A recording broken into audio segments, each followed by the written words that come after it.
E hoje continuamos na ministração da palavra do Senhor. É tempo de reconstruir, amém? Diga assim, é tempo de reconstruir, amém?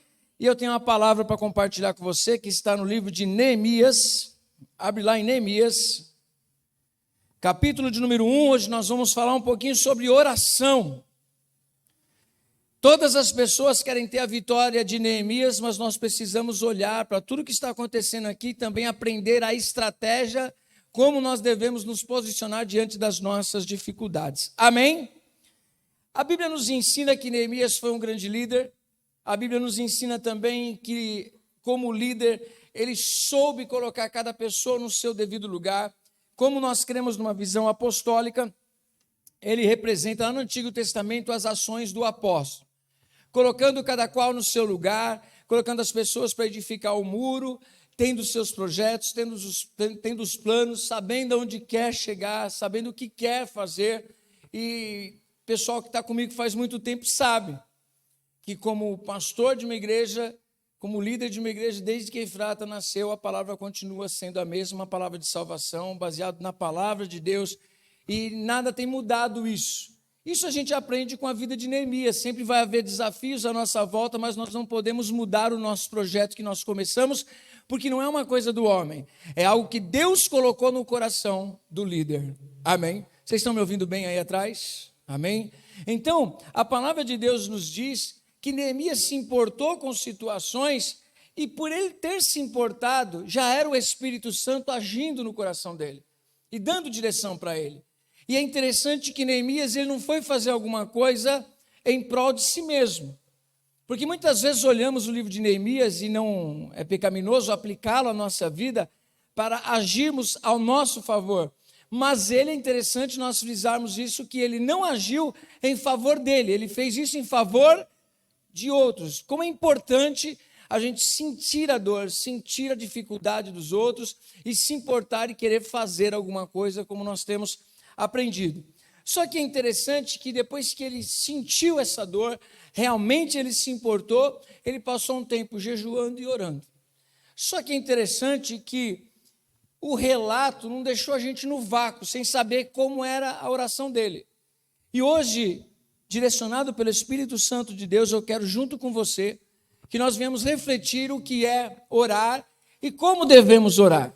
Talvez você pergunte, como que a gente deve orar, apóstolo? Tem uma fórmula? Não existe fórmula. Esse negócio de, você pega, fica de pé num canto, vira a cara para a parede. Não, você ora de joelho. Não, você ora andando. Eu não sei como você ora. Mas o que importa são as suas intenções. O que importa é que as suas palavras venham direto do teu coração e que não seja uma coisa mecânica. Que não seja uma coisa que você vai falar assim, olha, no fundo, eu estou muito cansado, não queria orar, mas eu vou orar porque eu sou obrigado. Não existe isso. Isso não é oração de gente sábia. Se você está cansado e não conseguiu orar naquele dia, você vai desmontar na cama. Alguém já aconteceu isso? Amém? Não tem problema nenhum, Deus conhece o teu coração. Amém? Pior é aquele dia que você não quer orar e você faz forçar, você só estou aqui para cumprir uma tabela, um horário que eu marquei. Isso não é oração que agrada a Deus. Amém? Só que também ficar falando um monte de palavras para Deus também não resolve. Eu oro para que mude o coração de Deus? Também não. Eu oro para que Deus seja Deus? Não. Como é que existe esse sistema todo dentro das orações de pessoas da Bíblia, que a gente olha e fala assim, puxa, eu vou aprender muito com eles. Porque às vezes a gente pensa que orar é fazer com que Deus ouça a gente e faça aquilo que a gente quer. Às vezes nós pensamos o seguinte, usamos a palavra de Deus de maneira errônea, achando que tudo aquilo que nós pedimos em nome de Jesus vai acontecer na nossa vida, porque o nome de Jesus, ele é a chave do sucesso, o pirlim-pim-pim de você dizer assim, olha, se é da vontade de Deus, eu não sei, mas que eu falei em nome de Jesus, então vai acontecer. Não existe isso. Deus, ele não vela sobre a palavra do pregador, ele vela sobre a palavra que o pregador pregou, se ela é bíblica, ou seja, ele vela, ele zela, ele faz cumprir, ele dá atenção à Bíblia, à palavra, porque ela revela a vontade de Deus, não a minha, mas a vontade de Deus. E nós vamos perceber que Deus está por detrás de tudo isso. Quando nós lemos os livros do Antigo Testamento, as histórias revelam Deus, não revelam pessoas. O desejo de Deus, ao inspirar homens a escrever, a palavra dele, as escrituras, as santas escrituras, é para que através dela ficasse registrado o caráter de Deus, para que nós aprendêssemos. Amém? A palavra de Deus nos diz que ele está com os ouvidos atentos para nos ouvir, para ouvir as nossas orações. Amém? Então ele não está surdo. Deus está ouvindo as nossas orações. Tudo aquilo que a gente fala, pensa, e antes de nós colocarmos da boca para fora, Deus já sabe o que a gente vai falar. Amém? Mas por que é importante então orar? Por que é importante nós aprendermos sobre essa estrutura de oração que Neemias vai nos ensinar hoje? Você vai aprender que orar não é qualquer coisa. Não é falar qualquer coisa. Não é vomitar um monte de palavras.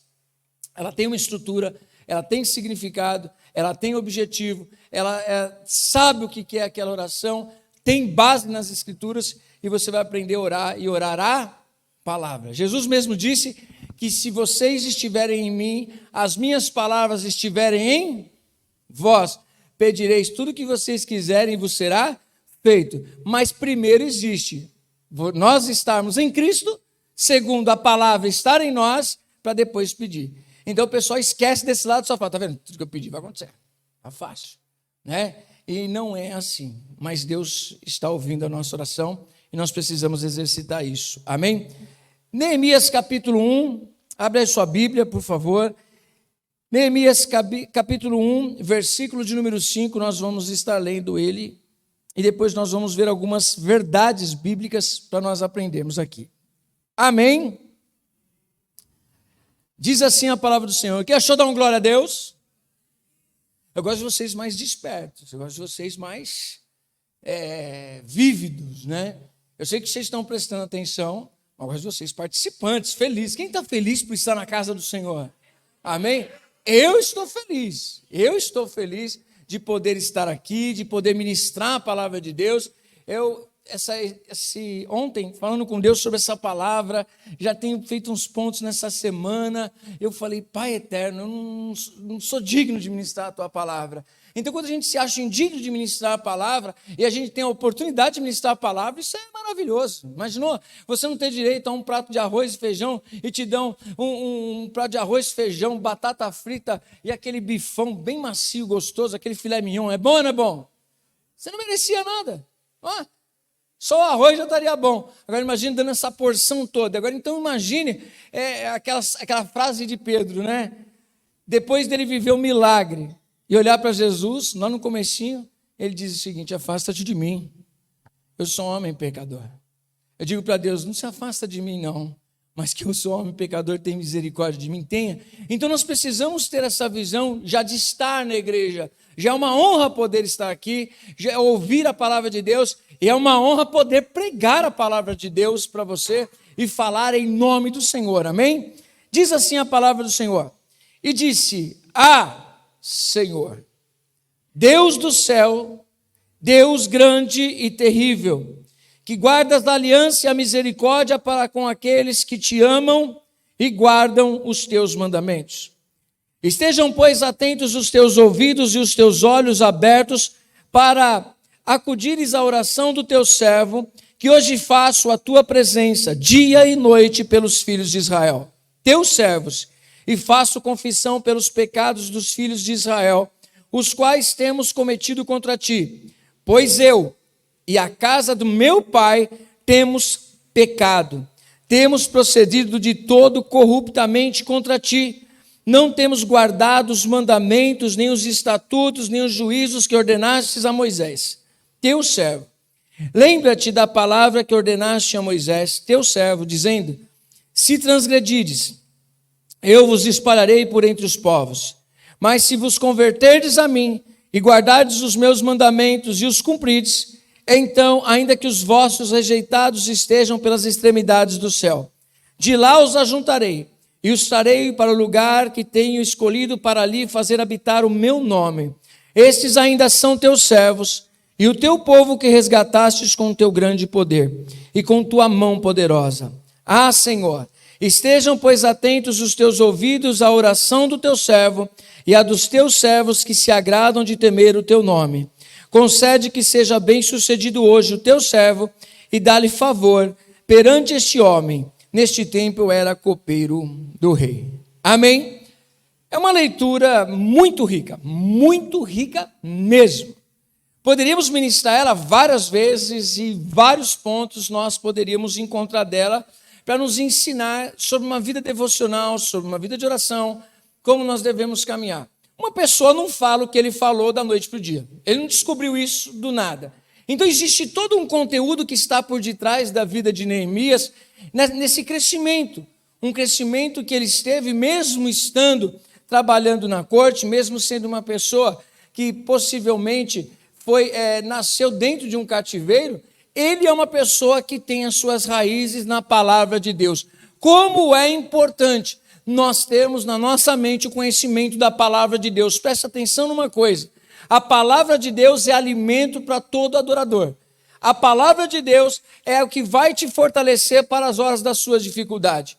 O que mais estraga a vida das pessoas é que muitas vezes elas não leem a palavra de Deus. A Bíblia nos ensina que um dos segredos para a vitória da vida de Josué foi meditar a palavra de Deus todos os momentos.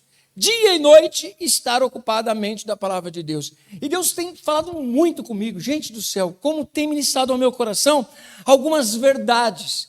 Diante de tantos fatos que nós encontramos acontecendo no dia a dia das pessoas, Deus tem ministrado uma coisa verdadeira. Nós precisamos decidir ser discípulos de Cristo, nós precisamos realmente encontrar o sentido do poder da palavra na nossa vida. E não só conhecer, mas viver tudo aquilo que nós conhecemos. Ter experiência com tudo isso. As palavras que Deus nos tem dado de terça-feira é uma experiência maravilhosa.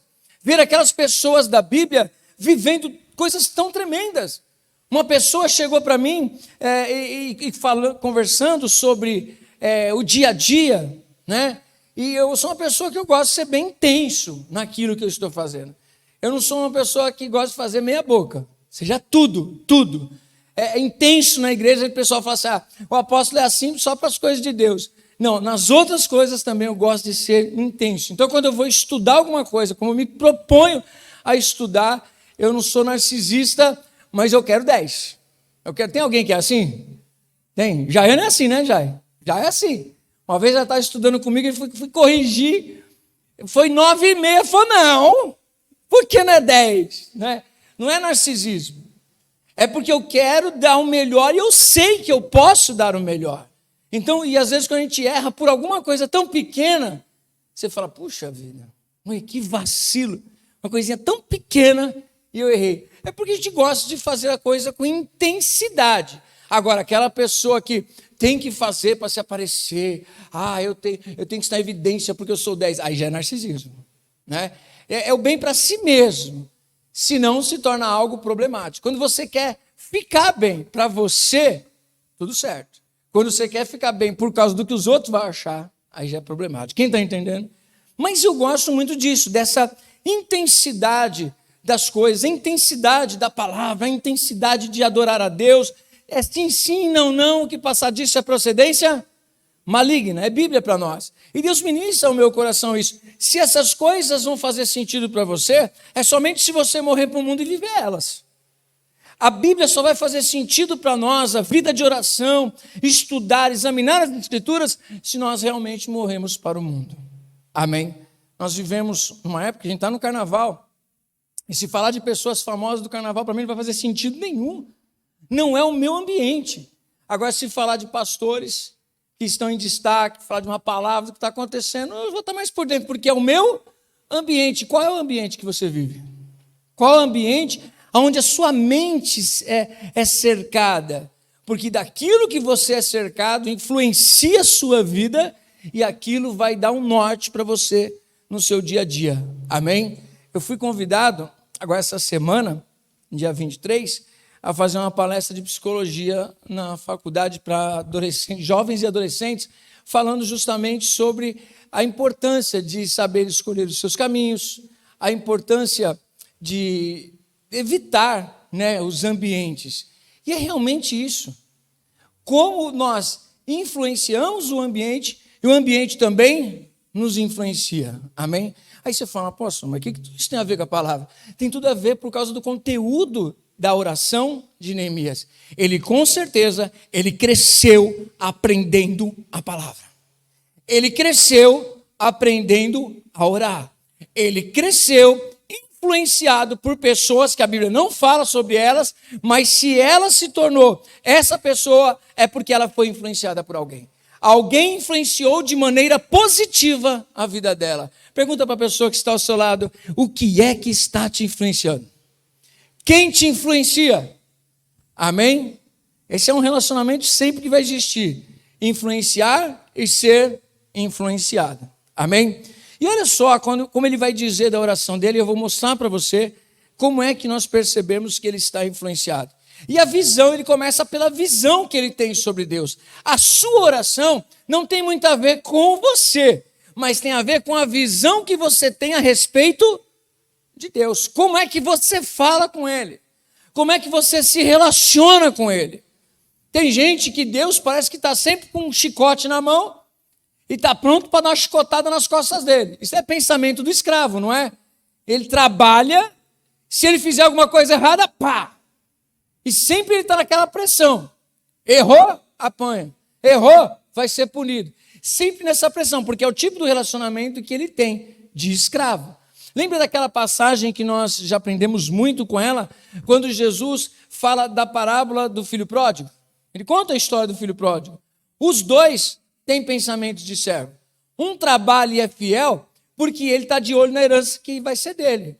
O outro abandona tudo porque quer viver a vida dele. Mas volta olhando o seguinte, eu vou ser servo também. Por quê? Na casa do meu pai existem muitos servos que eles se alimentam, pelo menos o pão tem. Então eu vou voltar para ser filho? Não, eu vou voltar para ser servo. E uma das coisas que o inimigo trabalha é que você tenha uma visão distorcida da pessoa de Deus. Quem está comigo? Amém? Se você perder a sua identidade de filho, você vai perder a autoridade de filho também.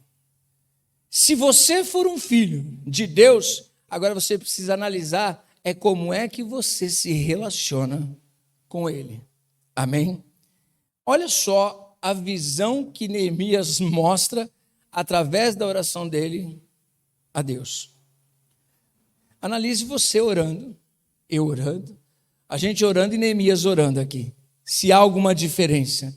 Logo de cara já registra que ele diz, Senhor dos céus, Deus grande e temível, que guardas a aliança e a misericórdia para com aqueles que te amam e guardam os teus mandamentos. Isso daqui já dá uma pregação maravilhosa.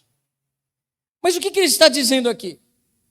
Qual é a visão que eu tenho do Deus que eu estou falando com Ele? Às vezes nós estamos falando com Deus, mas eu não sei muito se é com Deus que a gente fala. Que Neemias ele ressalta quem Deus é para ele, Senhor.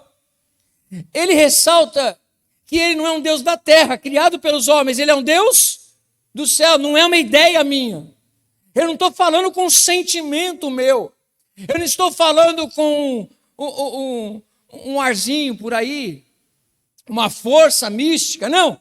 Eu estou falando com Deus, o Deus grande e temível, o Deus criador dos céus e da terra.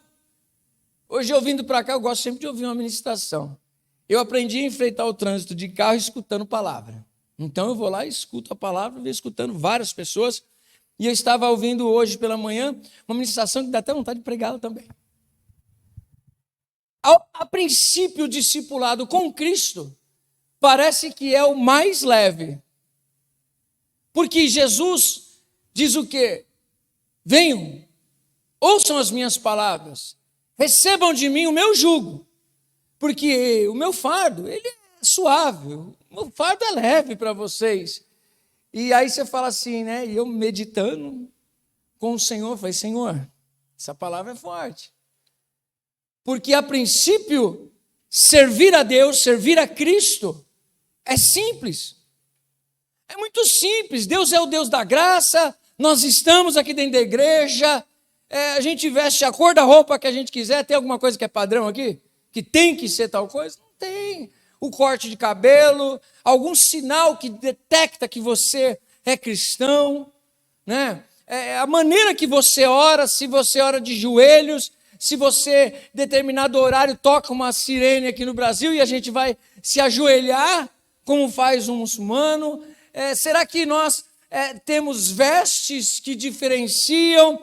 Será que nós temos um monte de regras que a gente não pode comer isso, não pode comer aquilo? E aí a gente fala assim, poxa, é meio trabalhoso algumas religiões, vamos dizer assim, sim ou não? A maneira que se veste, o que come, o que pode, o que não pode, são tantas regras. E aí o pessoal diz assim, bom, olhando para tantas regras do que eu não posso fazer e do que eu devo fazer, servir a Cristo é a coisa mais fácil. Por quê? Ele disse que é suave. Eu não preciso, pastor, me preocupar com a roupa que eu visto. Eu não preciso ter uma roupa sacerdotal para andar para lá e para cá. Às vezes a gente está até pintando as paredes, o pessoal nem sabe que a gente é pastor. Não tem problema nenhum. Tem nada disso. Então, realmente, servir a Jesus é muito de boa. A gente pode orar, e ora a hora que der. A gente, de repente, pega no sono, dorme. A gente estuda sempre que estiver inspirado, senão a gente não estuda. O que para muita gente é inadmissível. Tem lugares, religiões, que é inadmissível coisas. Na ideia deles, não estou aqui falando de certo ou errado. Eu estou falando da fidelidade àquilo que acredita. Para uma pessoa de determinada religião, é inadmissível que o primeiro pedaço de um bolo não seja reservado para o Deus dele. E quando a gente fala de primícia na igreja, as pessoas entortam o bico. Por quê? O pastor está de olho no dinheiro. Mas por quê? Porque às vezes as pessoas são ensinadas que se não for feito aquilo, há uma retaliação. Com Cristo não, ele ensina e fala, é de ti. Separa a sua primícia se você quiser. Aí fica solto. Determinadas coisas não competem em determinadas religiões. E aí você fala assim, puxa, para a gente é muito de boa. Só que olhando para a palavra de Deus, parece que não é o mesmo Deus que a gente está se relacionando. E nós precisamos nos relacionar com a palavra. Porque a palavra revela quem Deus é. Quem está comigo? Estão acompanhando o meu raciocínio? Então a gente faz o que quer, do jeito que quer, e fala, Deus está me ouvindo. Deus está comigo. Essas coisas que nem a gente diz, eu vou para tal lugar, eu vou estar em tal lugar, Deus mandou, tem que ser uma certeza muito grande. É muito sério isso. Eu pegar, abandonar o emprego, Deus mandou, tem que ser uma coisa muito séria. Porque Deus não é Deus de duas palavras, é sim, sim, não, não. Se é para ir, tem algum propósito. Se é para estar, tem algum propósito. Sempre, todas as vezes que nós passamos pelos momentos difíceis financeiramente, às vezes a Cátia, Márcia, a gente conversa sobre isso assim, e aí? Eu falo assim, eu descanso em Deus. Por quê? Porque eu sei em quem eu creio. Eu sei o que estou fazendo e eu sei o que Deus colocou no meu coração. Porque se eu for confiar em mim, eu não sei o que fazer. Mas quando eu sei que o projeto é de Deus, Ele mesmo vai prover todas as coisas. Amém? É essa ciência, é com esse Deus que nós estamos lidando. É o Deus do amor? Sim. É o Deus do perdão? Sim. É o Deus da graça? Sim. Mas é o Deus da justiça.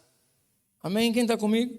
É o Deus da justiça. Então a gente fala assim, Deus é amor, gente? Vocês têm dúvida, sim ou não? Deus é amor?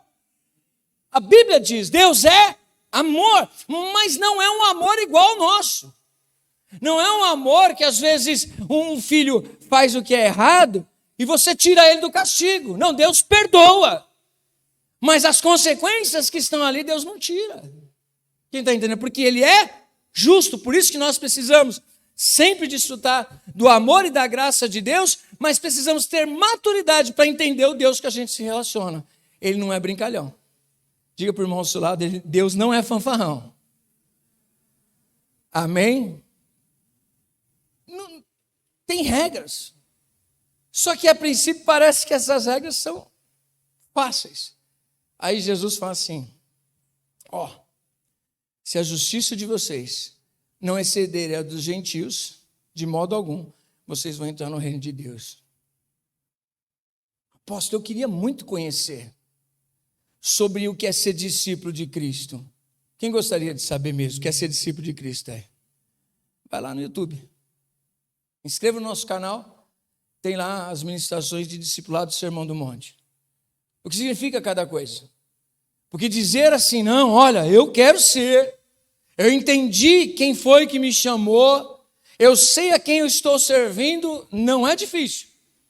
Jesus, ele parece que ele está dizendo o seguinte, olha, o que eu vou dar para vocês é um fardo leve, vocês vão ter um jugo leve, aprendam de mim que eu sou manso e eu sou humilde. E parece que ficou mais fácil. Porque agora eu não preciso mais ir até o monte, eu não preciso mais ir até a igreja, né? Eu não preciso mais disso, eu não preciso mais daquilo outro, não preciso mais daquilo outro. Por quê? Porque tudo se cumpriu em Cristo. Está tudo certo. Então é só eu ir na igreja. E olhe lá, não há tanta necessidade assim também de estar na igreja. Afinal de contas, aí a gente já diz, eu sou o templo do Senhor e eu não preciso, eu sou a igreja. Você sozinho não é igreja. Igreja é quando nós estamos juntos. Sozinho você é templo. E todo templo tem adoração. E toda adoração te leva para Deus. E todo que vai até Deus, Deus devolve. Devolve para o mundo para brilhar como luz diante das trevas. Quem está entendendo? Não adianta essa história de ser templo sozinho, templo isolado. Templo é lugar de adoração. E todo lugar de adoração tem sacrifício. E o primeiro sacrifício que tem que ser colocado no altar é quem? Você. Então parece que ficou difícil. Às vezes as pessoas dizem assim, nossa, eu tenho dificuldade de dizimar. Imagine se Deus dissesse, eu quero tudo. Tudo é dele. E se ele dissesse, eu quero tudo, não quero 10%, quero tudo, tudo é meu. Eu tomo de volta daquilo que eu te dei, vem aqui de volta. Ele fala, 10. Aí tem dificuldade. E com Jesus não tem a melhor parte. É tudo. Aí aquilo que parece que ia ser simples, começa a se tornar mais complexo. Então é muito mais fácil ter uma aparência de religião do que ter uma vida de adoração. Sim ou não?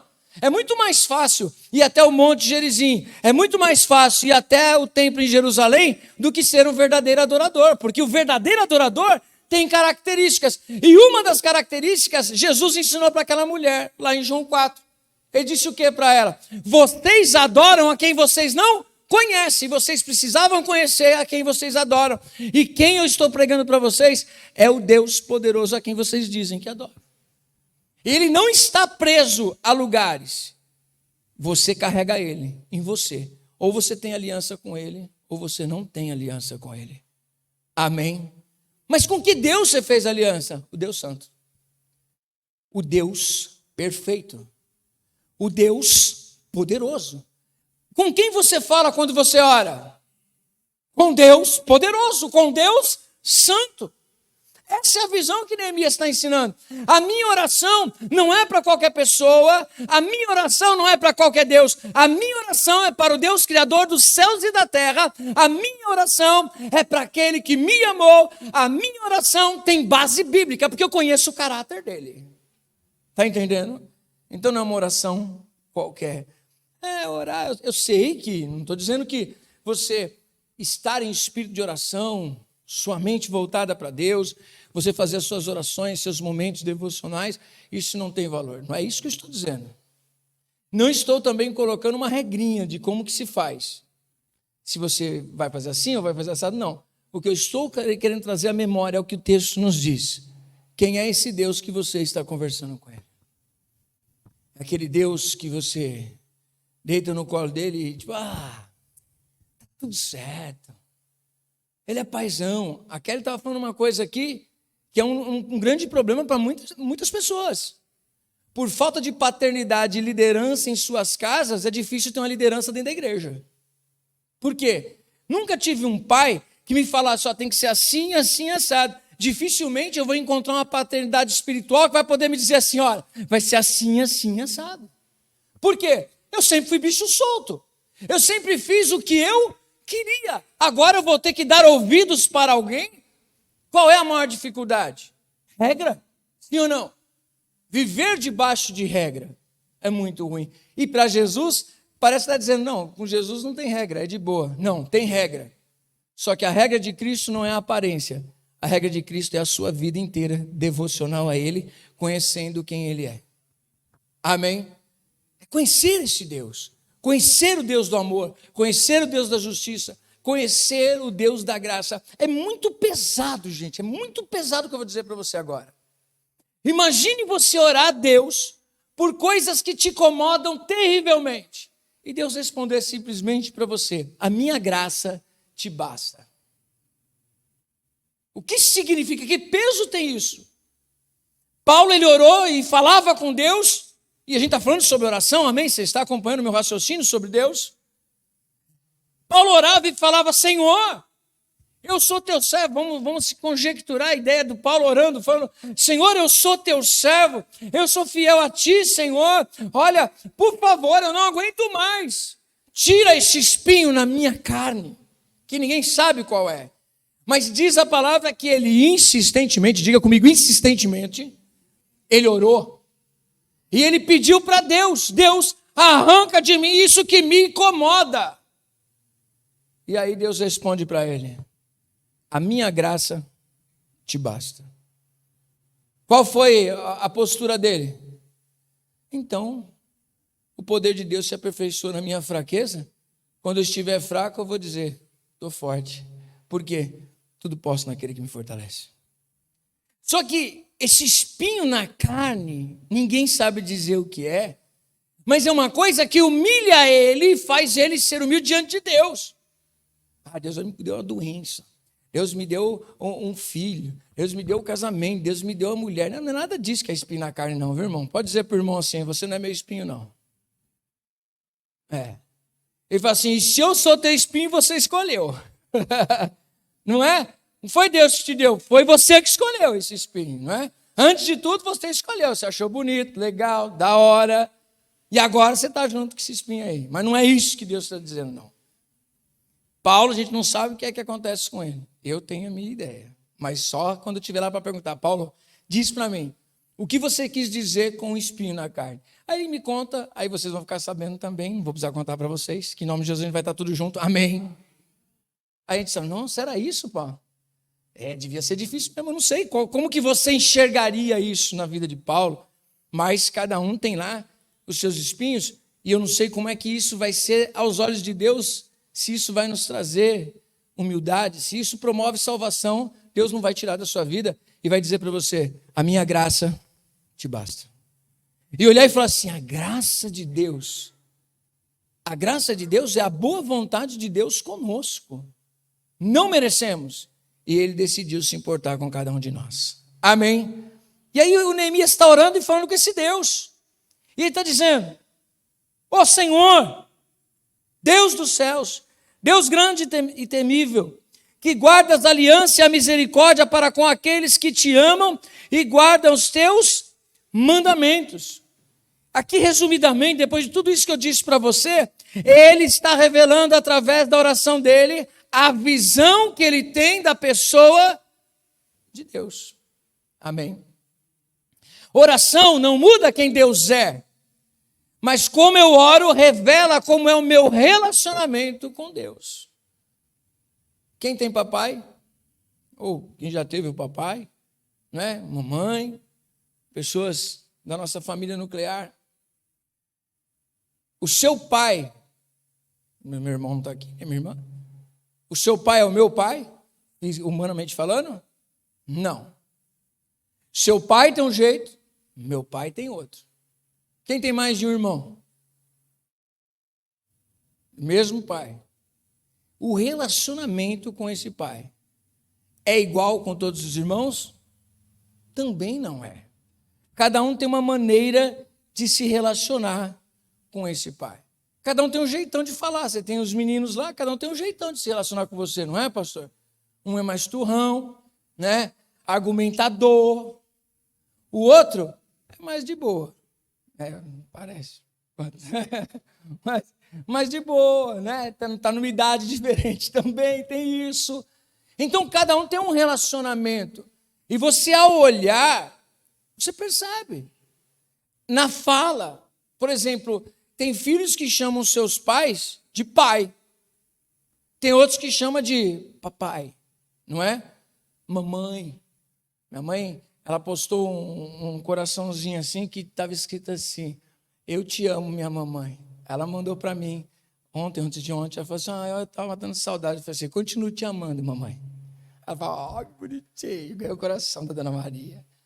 Mas um relacionamento, uma maneira que você vê. Sabe, eu não sei se você como homem ou como mulher deita no colo da sua mãe, deita no colo do seu pai e ganha cafuné. Se é assim? Não sei. Sabe, não sei como que é a sua intimidade com os seus pais, mas eu tenho certeza que se você tiver uma boa intimidade com os seus pais, não é a mesma que eu vou ter com eles. Amém? O que Neemias está revelando aqui para nós é isso. A maneira que você se relaciona com Deus revela a sua intimidade. É por isso que eu chamo Deus de papai.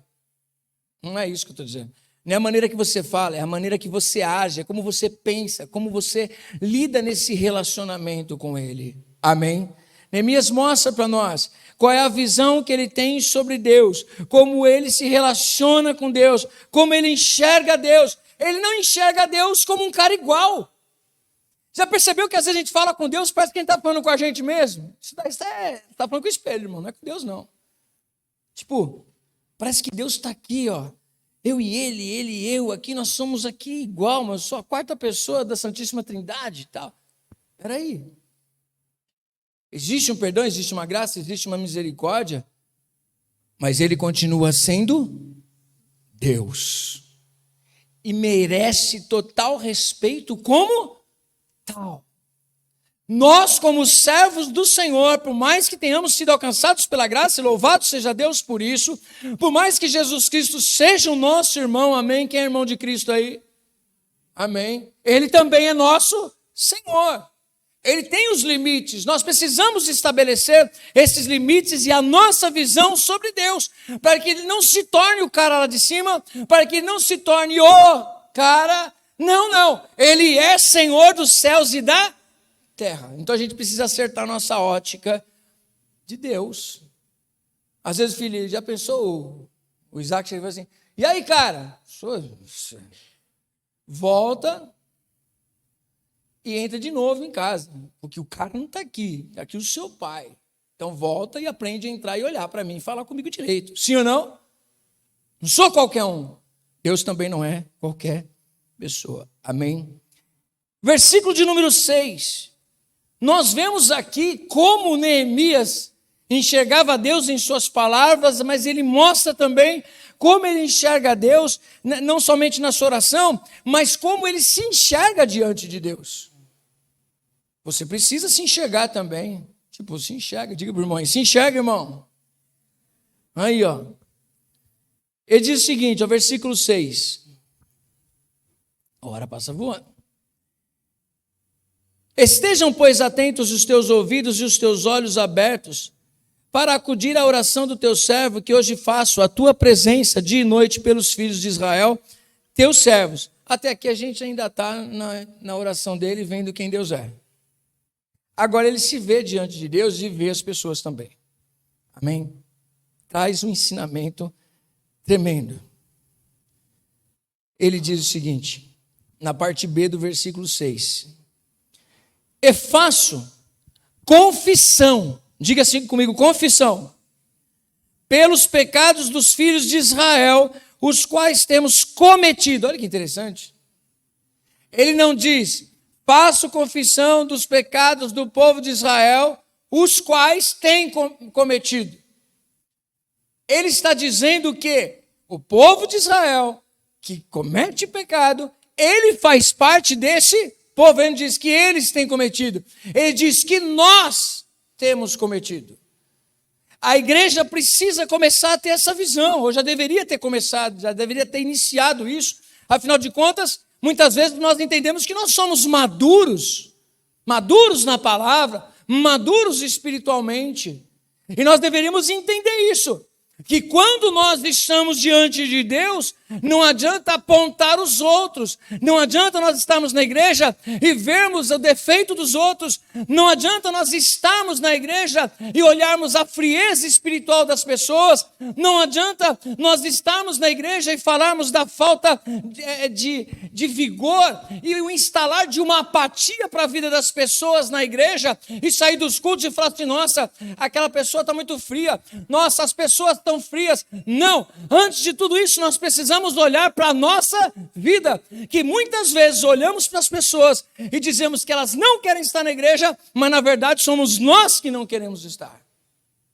Olhamos a apatia das pessoas e dizemos, essas pessoas não estão orando, mas na verdade nós não estamos orando. Muitas vezes nós falamos, nossa, está faltando mais batalha espiritual, mas somos nós que não estamos batalhando. Eu nem ouvi a ministração de sexta para saber o que foi falado. Ainda não, mas vou ouvir, sabe que eu ouço. Mas muitas vezes é fácil detectar. Eu tenho certeza que se você sentar na cadeira de juízo, olhar a minha vida e olhar os meus filhos, você vai falar que eu não criei eles direito. E se eu sentar numa cadeira de juízo e olhar os teus filhos, quem não cuidou direito dos teus filhos foi você. Porque é muito fácil falar do filho dos outros. É muito fácil falar do casamento dos outros. É muito fácil falar da vida espiritual dos outros. Difícil é olhar para a nossa e dizer, eu não oro, eu não estudo, eu não tenho vida com Deus, eu não tenho devocional, eu não tenho nada disso. Eu sou simplesmente uma pessoa que não tem aliança com Deus, não tenho aliança com Cristo, não jejuo, não oro, não estudo a palavra, eu sou um frequentador de igreja. Essa é a parte difícil. É você olhar o que Neemias olhou e dizer assim, olha, eu estou no meio de um povo que descumpriu os teus mandamentos, que não vive a tua palavra, e eu faço parte dessa galera. Eu também falhei, eu também não estou sendo o cristão que eu deveria ser. Traduzindo para os dias de hoje, quem está entendendo? Amém? Você acha que eu estou bravo? Não.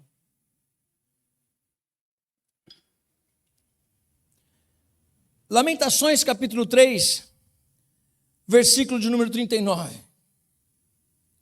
Coloca aí para a gente ler todas as vezes. Quem já reclamou alguma coisa com Deus aqui? Todos nós levantaríamos a mão. Quantas vezes nós não queremos dizer, poxa, por que aconteceu isso? Por que aconteceu aquilo outro? Isso está errado, aquilo outro está errado. Por isso que não vai para frente. Por que Deus não faz nada? Deus deixou de agir. Deus deixou de fazer. Foi o Adão que errou. Quem já jogou a culpa em Adão e Eva aí? Pega comigo, gente. Alguém já jogou? Adão! Todas as vezes que a Elaine fala assim, nossa, mas o Adão foi muito frouxo. Eu falei assim, muitas vezes eu sou frouxo com você. Sim ou não? Aquela Eva foi insubmissa. Aí você vai dizer, quantas vezes eu não sou insubmissa? Adão deveria ter dito para Eva que não comeria daquele fruto. Afinal de contas, ele preservaria a aliança dele com Deus. Quantas vezes homens não largam a aliança com Deus para satisfazer as suas esposas? Sim ou não? Quantas vezes a esposa toma decisões, depois só comunica ao marido quando dá ruim? Eva, Adão, eles não foram os únicos que pecaram. Nós também pecamos. Quantas vezes olhamos para as ações de Adão e vemos que ao invés de dar ouvidos para Deus, nós damos ouvidos para nós mesmos, queremos os nossos deuses. Sim ou não? A culpa é de Adão? A culpa é de quem? Então lê aí. Achou, Márcio? Então coloca aí. Nunca mais reclame. De que se queixa, pois, o homem vivente? Queixe-se cada um do quê? Dos seus pecados. Se tem alguém que tem que reclamar de alguma coisa que está errada, são os nossos pecados.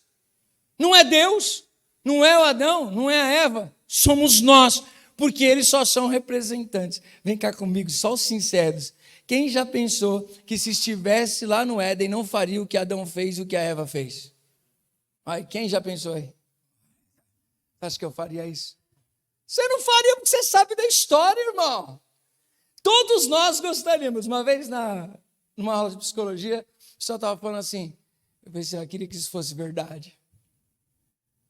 não sei nem se o que eu estou vivendo é uma verdade. Eu falei, como assim? Ele falou assim, né, na aula, que pode ser que tudo isso não passe de um sonho. Ah, querido, tem um boletão dia 30 chegando e não é sonho. Não é sonho. Estava comendo um lanche que ele. Aí eu falei assim, Zé Picles, irmão? Eu falei assim, é. Eu falei assim, é verdade? Eu falei assim, não. É uma verdade absoluta? Eu falei, olha, é absoluta. Ela falou assim, mas na sua visão. A gente conversando com um psicólogo, brincando com o negócio. Aí eu falei assim, bom, se para você isso não é Pix, tem sabor de Pix, e é Pix para mim. Você pode dar outro nome. Não, então. Mas é a sua verdade absoluta? Aí eu falei assim, então morde a sua verdade absoluta, você vai ver o gosto dela. Que é gosto de quê? É Pix, né? Então é uma verdade absoluta para nós dois. Ah, mas o lanche é gostoso com ketchup. Para mim, pastel ou um lanche que não tem ketchup, está faltando alguma coisa. Alguém é assim também? Só eu. Só que isso sim é uma verdade absoluta para mim. Porque para mim, faltar ketchup, está faltando alguma coisa. Agora, não é uma verdade absoluta para você. Mas agora que a carne é carne e a verdade absoluta é verdade, não é? Verdade. Necessidade de ketchup, não, mas que a carne, o pix, o pão é pão. Então, são coisas na Bíblia que são verdades absolutas. Não importando o seu gostinho de dar uma pitadinha, mas as verdades absolutas de Deus estão lá. E todas as coisas da nossa vida é porque nós erramos colocando o absoluto de Deus em uma coisa que, bom, depende da maneira que se vê. E Deus disse, não faça, que você vai arrebentar com a tua alma. A gente vai lá e faz. Não haja, porque você vai arrebentar com a sua vida. A gente vai lá e faz. E parece que Deus está podando a gente. Não, Deus está dizendo, siga os meus mandamentos e você vai prosperar, você vai ser feliz. Aí o que a gente faz? Vai para o cativeiro. Está no cativeiro. Mas também os meus pais, olha, não ouviram a voz de Deus. Agora, eu estou nessa situação. Você também não está ouvindo a voz de Deus. Quem está entendendo? Ele está dizendo, Deus, eu não vou meter uma máscara diante do Senhor. Eu sou igualzinho a todo ser humano. Eu também pequei. Eu também transgredi os teus mandamentos de alguma maneira. Ah, Senhor, eu não adulterei, eu não roubei, eu não matei. Eu não tenho coragem de matar ninguém, mas tem coragem de odiar o irmão. Aí Jesus disse assim, na Bíblia diz, não matarás, mas a minha lei comigo é diferente, não vai odiar, porque se alguém odiar seu irmão, o matou, e quem matou é assassino. Ai, Jesus, não dá, é melhor só não matar, é mais fácil não matar do que não odiar, sim ou não? Mas o mandamento, Jesus resumiu tudo em quantos? Quantos? 2. Se der 10, a gente não vive. 2 a gente vive, não vive? Só 2 é muito mais fácil. Até que a gente entenda que os 2 resumem no mínimo 10. Não, apóstolo. Qual é o primeiro mandamento que Jesus disse que se resume uma parte dos mandamentos? Amarás ao Senhor teu Deus de todo o teu coração, de toda a tua força e de todo o teu entendimento. Primeiro mandamento. Aí responda para si mesmo. Amo a Deus de toda a minha força, amo a Deus de todo o meu entendimento, Ele é primeiro lugar, Ele é primazia na minha vida, Ele é absoluto, Ele é acima de todas as coisas, senão a gente já caiu aí. Já caiu aí. Que esse foi o problema do rapaz que tinha o coração nas riquezas. Não era no dinheiro, era nas riquezas. E o dono das riquezas que rouba o nosso coração é Mamon. Aí quando Jesus fala para ele de amar o próximo, de ajudar as pessoas, ele fala, isso eu faço. Aí Jesus, só te falta uma coisa, colocar Deus sobre todas as coisas. E ele não tinha Deus sobre todas as coisas, ele amava as coisas do mundo. E Jesus disse, se quer ser meu discípulo, não pode amar as coisas do mundo. Quem está entendendo pode dizer um glória a Deus. Eu espero que você esteja entendendo a palavra de hoje, amém? Tem muita riqueza dentro dela. E o segundo mandamento, que Jesus resumiu, que nós devemos fazer o quê?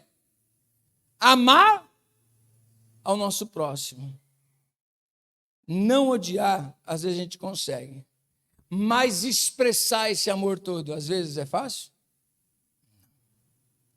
Então não tem meio termo.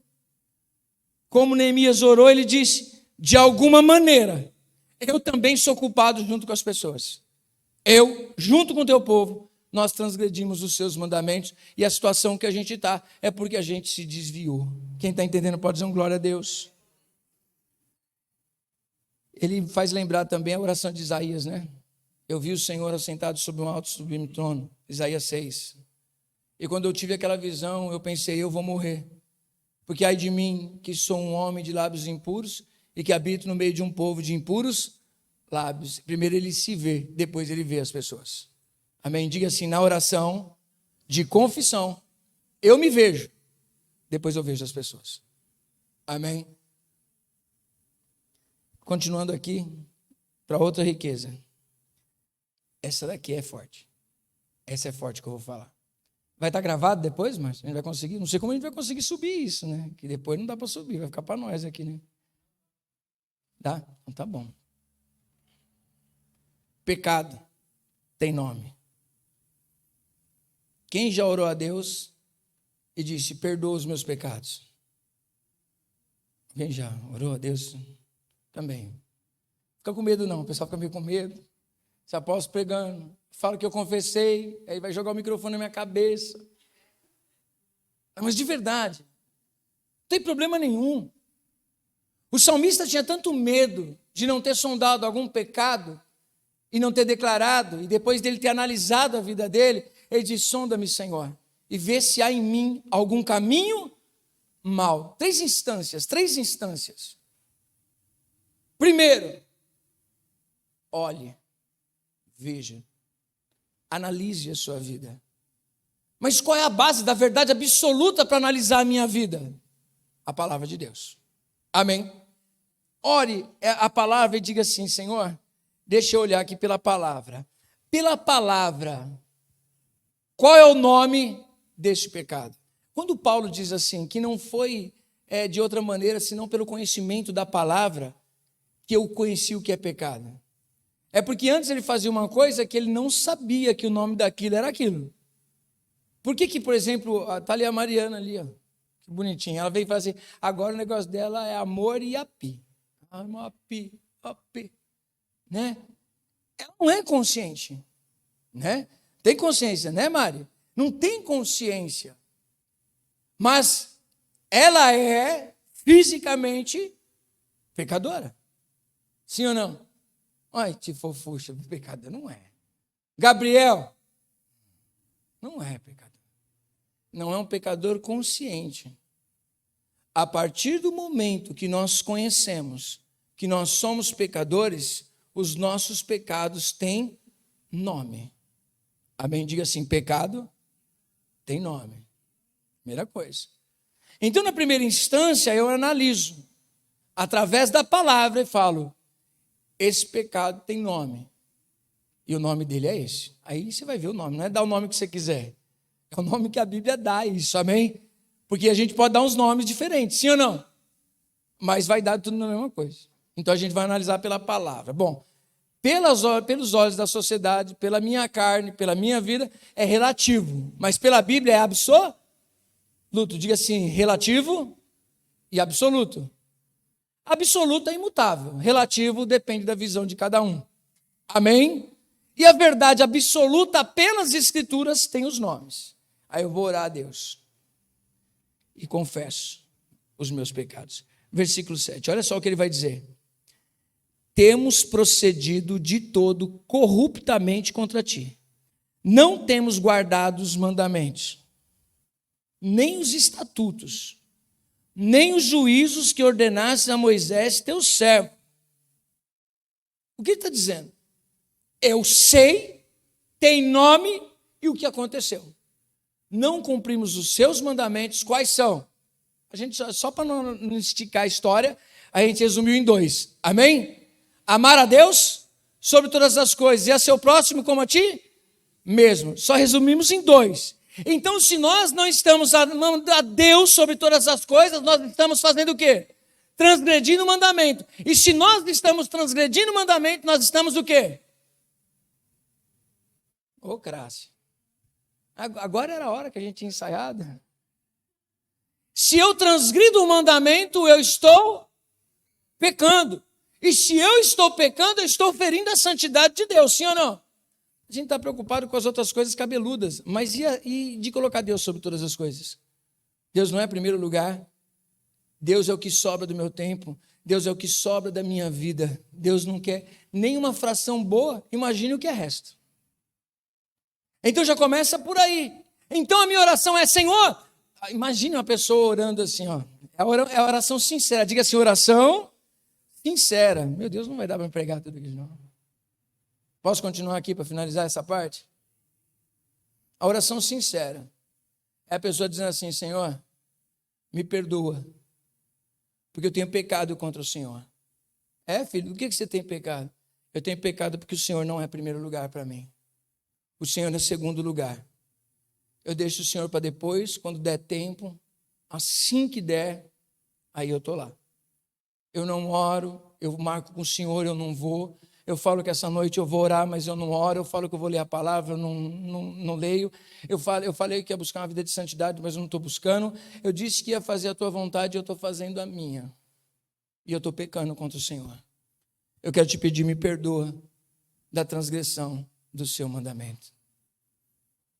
Pouco se ouve. Isso é oração, amém? A oração é você não pedir as coisas para Deus. Na onde, irmão? Neemias nem pediu ainda. Outras coisas, ele tá fazendo uma oração de quem Deus é, a confissão de quem ele é diante de Deus e dos seus pecados. Ele nem pediu nada, a gente sabe pedir. Nós não estamos orando, nós estamos sendo só pedintes. Seminário disso, né, pastor? Seminário. Para a gente pregar tudo isso é seminário. Então, vocês me perdoem, eu vou ter que andar mais. Amém? Ele diz aqui, ó, que ele, todo o povo, procederam corruptamente contra Deus, ou seja, suborno, abriram mão de valores, não temos guardado os seus mandamentos, não tem feito sentido para a gente não tá vivendo nada disso, nem os estatutos e nem os juízos que ordenaste a Moisés, teu servo. Por que eu fiz questão de falar um pouquinho de Jesus e os mandamentos dele, e os fariseus e os outros, né, que tinham seus discípulos falando de mandamentos? Porque parece que é fácil, mas é mais difícil. Aparentemente, é muito mais fácil eu ir na igreja e vestir uma roupa diferente e decorar a Torá do que praticar a Torá. É isso que Jesus está dizendo. Se a vossa justiça não exceder a dos gentios, de modo algum entrareis no reino do céu. E como exceder? Como é que eu vou exceder Paulo, pastor Vitor? Como é que eu vou olhar para Paulo que ele disse: sou Benjamim de benjamitas, da tribo de Benjamim, de judeu, eu tenho pedigree. Dos fariseus, que eram os caras mais radicais, ele dá baile, ele é um exemplo. Ele diz: na minha época, que eu era fariseu, não tinha ninguém igual a mim. Sabe aquele crente top? Sabe aquele prateleira de cima? Sabe aquele que conhece toda a Torá? Sabe aquele que sabe entrar e sair? Eu era desse, e ninguém me colocava no bolso. E Jesus está dizendo: se você não superar esses caras aqui, nem Paulo, vocês não entram no reino dos céus. Eu falo: Senhor, ficou moído para a gente, como que eu faço? Aquele que quiser fazer isso tem que se tornar pequeno. Tem que fazer com que essas coisas, que era o grande problema, não sejam só aparentes, sejam dia a dia uma vida de devoção a Deus. Não aparências religiosas, mas uma vida íntegra com Deus. Quem está entendendo? Aí os caras falam assim: você pegou pesado, hein, Jesus? Não sei se é leve, não. Vai se tornar leve se você morrer para essas coisas e viver para mim. Senão vai se tornar muito pesado. Quem está entendendo, diga: misericórdia, Senhor. Versículo 8. Eu vou pregar os pontos aqui. Quando eu digo para vocês que o livro de Neemias dá um livro, vocês entendem por quê? Porque tudo isso pode ser trabalhado. Versículo de número 8. Só para nossa reflexão, é só um bate-papo, tá, gente? Só um bate-papo nosso aqui. Lembra-te da palavra que ordenaste a Moisés, teu servo, dizendo: Se transgredirdes, eu vos espalharei por entre os povos, mas se vos converterdes a mim, guardardes os meus mandamentos e os cumprirdes, então, ainda que os vossos rejeitados estejam pelas extremidades do céu, de lá os ajuntarei e os trarei para o lugar que tenho escolhido para ali fazer habitar o meu nome. Estes ainda são teus servos e o teu povo, a que resgatastes com teu grande poder e com tua mão poderosa. Sabe o que ele está fazendo? Trazendo à memória o que dá esperança. Ele está dizendo, não sei. Eu estou falando com Deus justo, com Deus que é amor, com Deus que tem aliança e com Deus que perdoa as nossas transgressões. Preste atenção no que eu vou dizer. Enquanto nós não admitirmos quem nós somos diante de Deus e realmente reconhecermos, jamais vamos saber dar valor à graça que nós recebemos. Não é possível. Não é possível. Quem tem filhos hoje, que você dá coisas melhores para ele do que você já teve na sua infância? Alguém tem aí? E às vezes você sente que eles não valorizam tudo aquilo que você deu? Sim ou não? Às vezes nós estamos diante de Deus da mesma maneira. E que Deus não permita que isso aconteça. Saber o que é não ter, para depois descobrir o que é ter. Mas existem coisas que nós já deveríamos ter aprendido. E tudo que nós não temos é direito a tudo isso aqui. Eu não tenho direito de pregar. Eu não tenho direito de ser líder de uma igreja. Eu não tenho direito de nada. Eu não mereço nada. É tudo graça de Deus. Apóstolo, por que o senhor prega? O senhor é perfeito? Não. É porque eu sei da palavra de Deus que se eu pecar e me arrepender e confessar, Ele me perdoa dos meus pecados. O problema não é pecar, o problema é pecar e permanecer no pecado, não haver arrependimento diante de Deus, confissão diante de Deus e o abandono. Quem está entendendo? Porque a palavra de Deus diz, se vocês desobedecerem, vai ter um resultado. Mas se do meio da desobediência de vocês se arrependerem e disserem, Senhor, eu me arrependo de todo o meu coração e eu volto para Ti. Eu sei que Tu és um Deus grande de misericórdia e de graça, e eu sei que os meus pecados podem ser perdoados. Agora ele está chegando, ele está se preparando porque ele vai querer fazer. Ele confessou. Ele desfrutou do perdão de Deus. Deus viu sinceridade no coração dele, amém? Eu vi sinceridade no seu coração, Neemias. Ele trouxe a memória dele. Que garantia você tem, cara, para você fazer essa oração?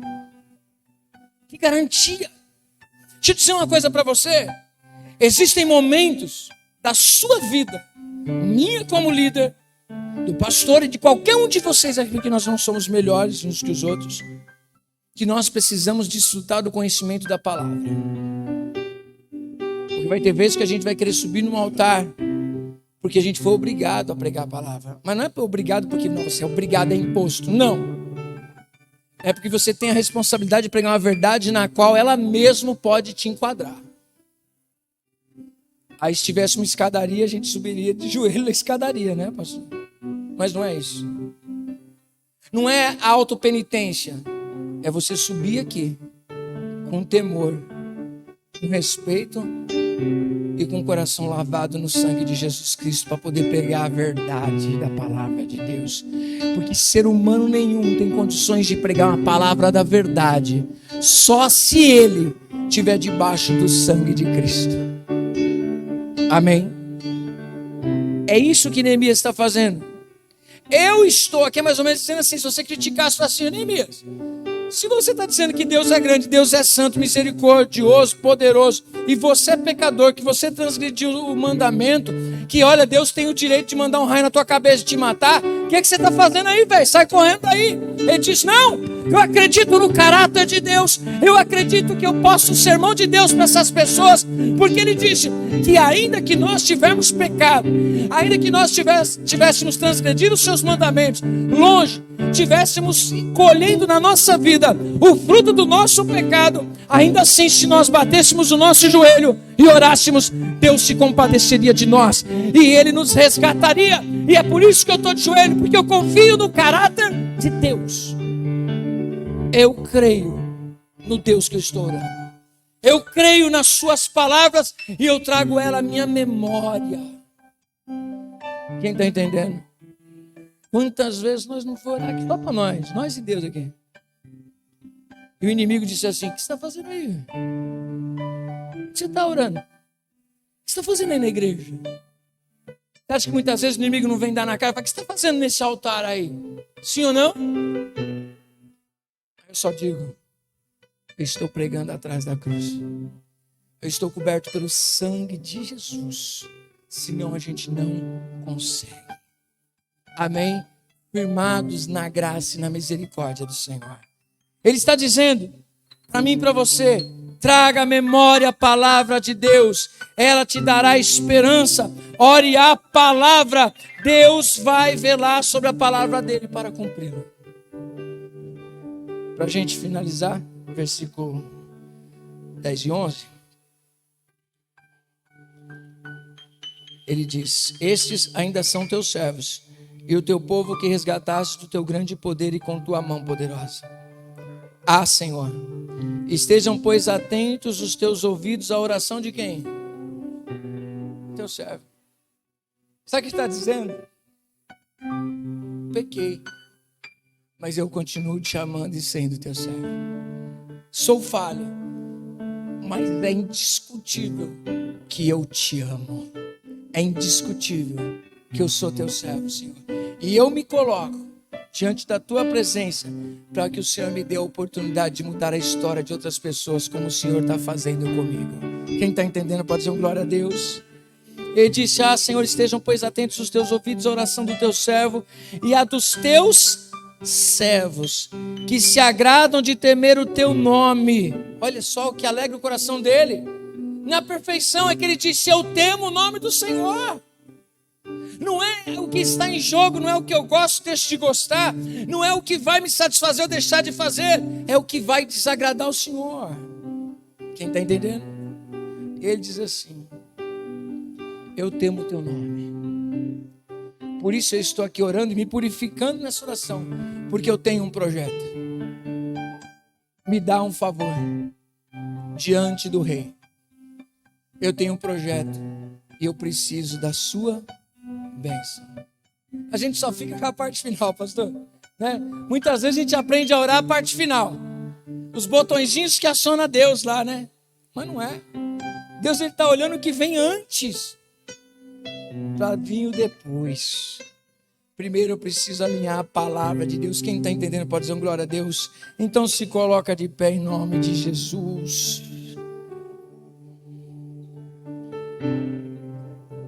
Pergunto para vocês, e vocês reflitam no seu dia a dia. O que você está pedindo a Deus está condizente com a palavra dele? Se vocês orarem em meu nome, as minhas palavras estiverem em vocês, vocês estiverem em mim, pedireis em meu nome, vai acontecer. Então eu preciso garantir que a palavra de Deus está em mim, é isso que Neemias está fazendo. Quem está me entendendo, amém? Espero não ter sido prolixo, espero não ter sido um professor, espero estar sendo um pregador para você hoje. Um pregador de uma boa notícia.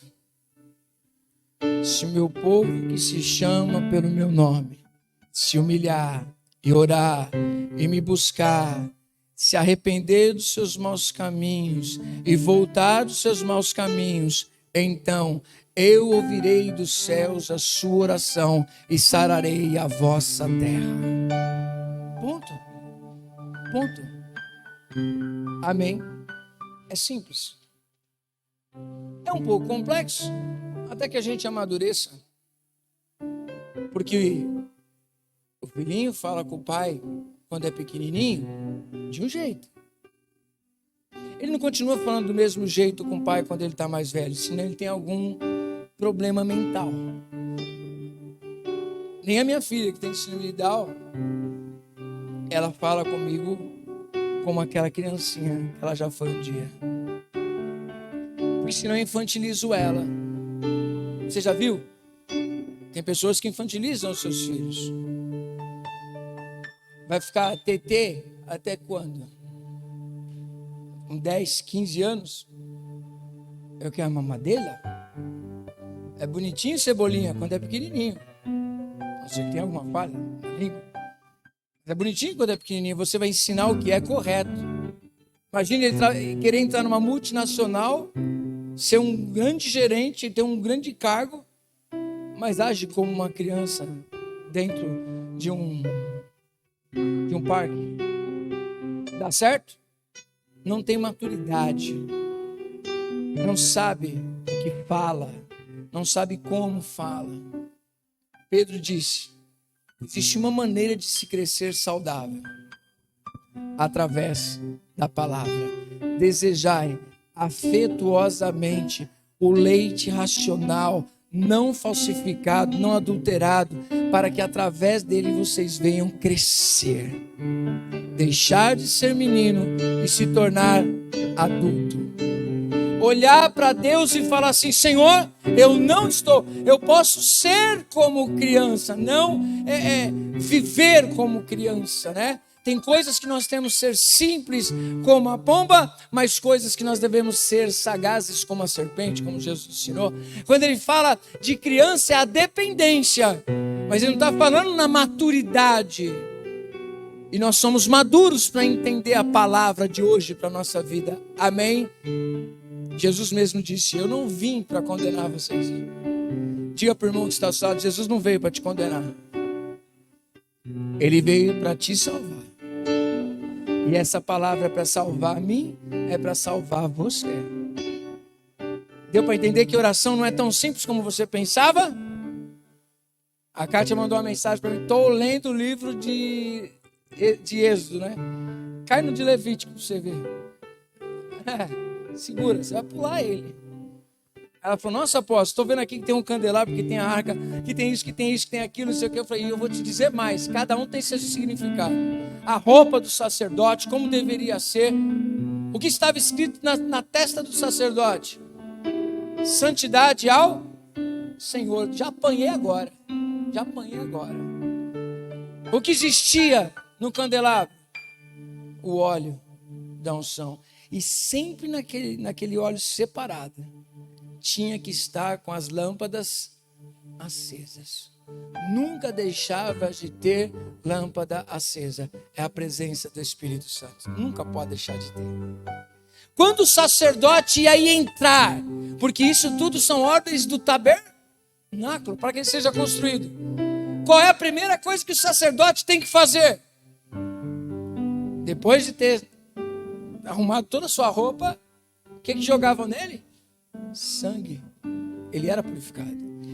Ele entrava, ele sacrificava logo na porta. Por quê? Ele sacrificava pelo pecado dele e sacrificava pelo pecado das pessoas. Aí depois ele ia entrando, passo a passo, até chegar diante da arca do Senhor, mostrando a cada um de nós. Você não vê a criançada dando pirueta em cima da arca, você não vê o sacerdote entrando com roupa rasgada, todo sujo, na presença do Senhor.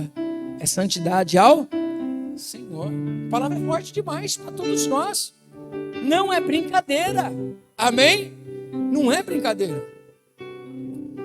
Orar também não é brincadeira. Tudo que se concerne a palavra de Deus não é brincadeira. Eu pregar para você não é brincadeira. Pregar não é uma oportunidade. Você fala: você quer pregar, Horto?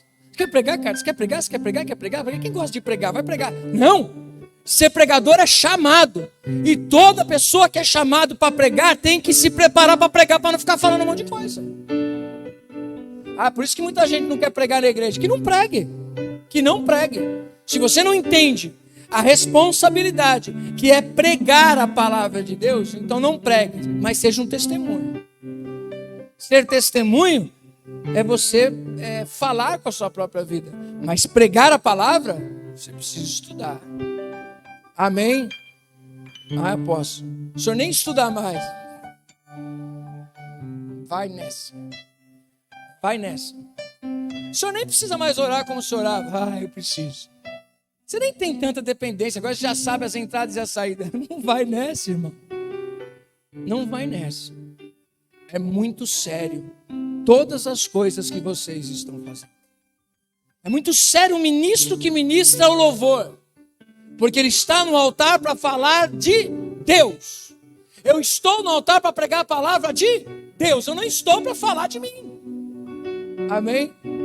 Um desses desafios que a professora me chamou para fazer uma palestra para os jovens é porque eu vou falar dos valores de Deus sem falar o nome de Deus ainda. Pregar para vocês eu estou acostumado. Deus está me levando para pregar para outras pessoas. Imagine que é você ter a oportunidade de ter 100, 150, 80 jovens te ouvindo para você falar da oportunidade deles mudarem a vida deles. Aí eu posso chegar e vou falar. Eu preciso orar, eu preciso me preparar, eu preciso trazer uma palavra que edifique. Então, meu irmão, não é brincadeira. É por isso que eu vou para o louvor, vai nessa também. Vai nessa. É por isso que eu vou para a dança. Mas então, irmão, eu não vou para lugar nenhum, vou ficar sentado aqui. Aí você fala, vai nessa também. Você precisa crescer e alcançar maturidade na sua vida espiritual.